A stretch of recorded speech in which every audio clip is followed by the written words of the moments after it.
Hello, Wang Automotive here today, and we are back talking about more cars because that's very fun and I enjoy doing it. And today we'll be talking about modern, underrated sports sedans. Now, these are modern, so it's typically 2015 and newer, and probably something you'll find at a used car dealership. So it's pretty good chance you'll run into one.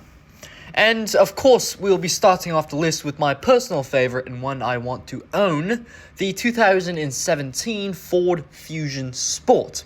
It's all-wheel drive, 325 horsepower, 6-speed automatic with paddle shifters, 0 to 60 of 5.3 seconds, and well, that's faster than a 350Z and faster than a 2005 Mustang, faster than a new V6 Challenger, and beats an old Ferrari 308 off the line.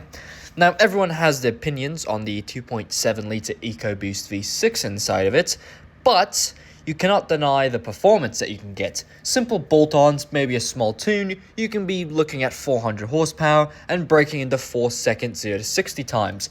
It's been done, and it's actually, these things have a considerable amount of aftermarket as well. I believe for under $30,000, a used Ford Fusion Sport is the best performance sedan on the market today. Definitely the most underrated. Now, the reason you probably haven't heard of the Sport is really due to advertising. The Fusion has always been advertised as a family sedan.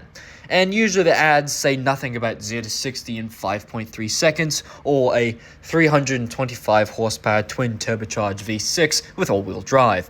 Surprisingly, a little bit of history here, the Sport was originally going to be named the Fusion ST, but for some reason they chose not to slap the precious ST badge on the sedan, but instead threw it on the clunky and boring Edge ST.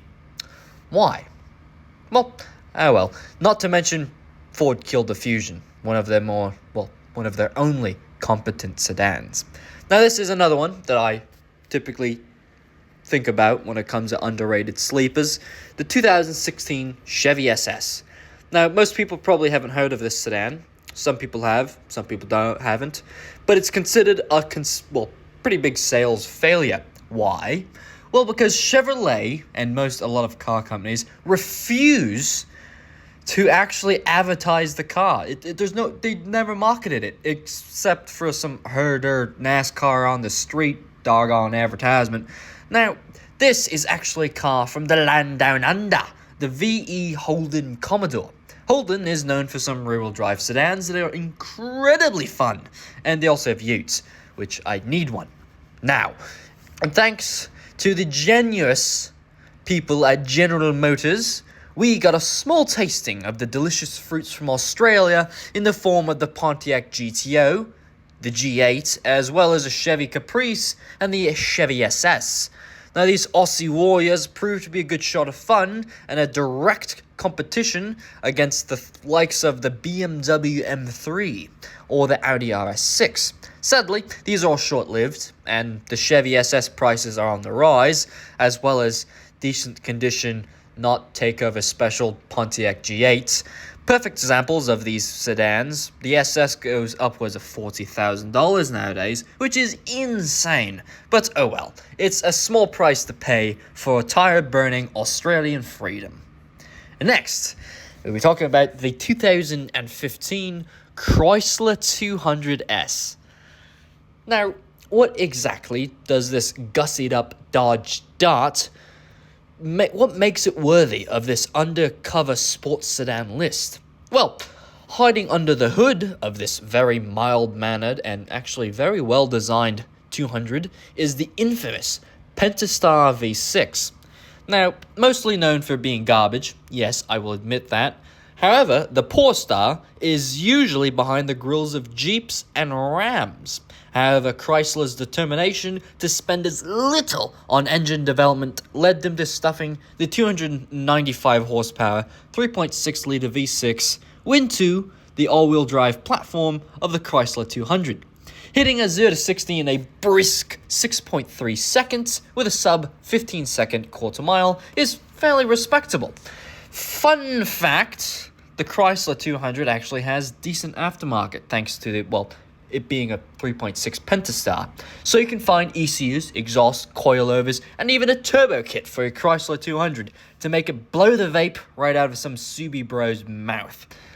Now, the gearbox, well, it's a 9-speed automatic, which is garbage, as well as garbage Chrysler build quality, garbage reliability, and overall garbage driving quality. It's not a good car, but it looks very nice and it performs decent, I guess. I'd put the 295 horsepower Chrysler 200S as one of FCA's better cars, and certainly one that I'd consider using as a rental car. But if you really want to buy one, the 200S is the cheapest on this list. You can find good examples going for $15,000 now. Higher mileage models for under 10 Gs, with clunkers going for 7. This is, I believe, one of the newer ones on the list, the 2021 Cadillac CT4-V. Now, we don't want this list to be exclusively front-wheel drive cars. Transverse front-wheel drive, torque vectoring, box, make them all-wheel drive, all that boring stuff. We need some proper, big American rear-wheel drive sedans. Nothing imported from Australia this time. There's only one place to look for that in today's world, and that is a Cadillac. Now, with the death of the Chevy SS and the Ford Crown Vic, Cadillac's line of sedans are the last American rear-wheel drive four-door cars. The larger CT4-V can be had with Camaro's V8, with the Camaro, the 6.2 and stuff. However, I'd opt for the nimbler and smaller CT4-V, 324 horsepower, on tap from a turbo 4-banger stolen from a Chevy Colorado, 4.8 second 0 to 60, and it can be in your hands for $45,000.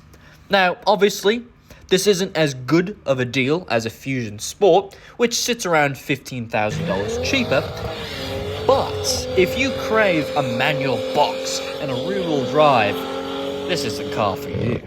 Now, maybe we've had enough of American sedans.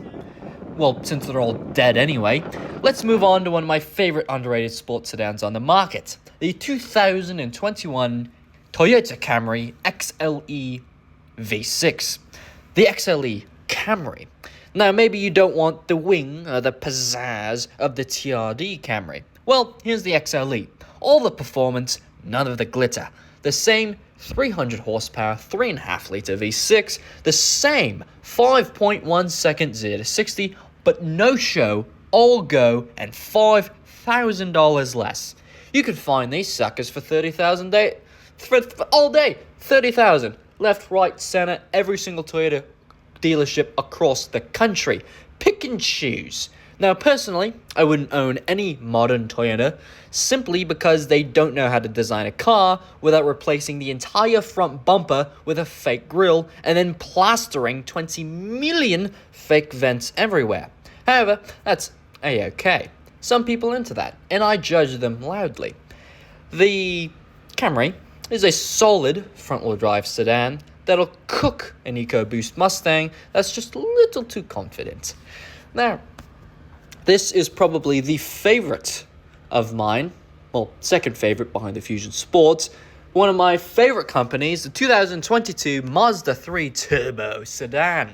Now, this is the final car on the list, sadly, yes, I know, and it is one of my personal favorites because I love Mazdas. Most Mazdas are my favorites, except the CX-7 that can burn. They haven't had a bad car in the past 5 years, personally I believe so, and the Mazda 3 in recent times has moved up market, throwing away the sporty allure for leather-trimmed luxury vibe. But it's still got some pop, with a 0 to 60 of 6.1 seconds, and it's armed with 227 horsepower. Oh, and get this, a 6-speed manual transmission, a stick in the modern times. Now, if you go for all-wheel drive, you'll have to stick with the automatic, but if you love your front-wheel drive understeer, you get a clutch. Now, for under $30,000, these bad boys are a comfy ride that get more than 30 miles a gallon, the highest on the list. Yet will smoke a good portion of 15-year-old base model muscle cars, as well as a weird teenager in his mom's Chrysler 200S. There's a reason I like the Vroom Vroom, which has gotten quieter since they moved up market, but under the posh Alcantara is still the performance and fun Mazda is known for. And obviously, that was the last car in the video. So, if you do enjoy me making this kind of content, please subscribe, comment. If you want to throw your money away at something, go to my Patreon. There's unreleased videos. And if you want pictures of my car, they're also on the Patreon. Join it. It's really cheap, by the way. Patreons. You never know. Subscribe, please. I actually no. Don't subscribe. I dare you. Don't subscribe. Don't like. How do you like that, huh? Reverse psychology. Oh, Christ. I have an outro. Hold on. What? Hopefully you subscribe for more, because this has been Wang Automotive, and I will see you in the next video.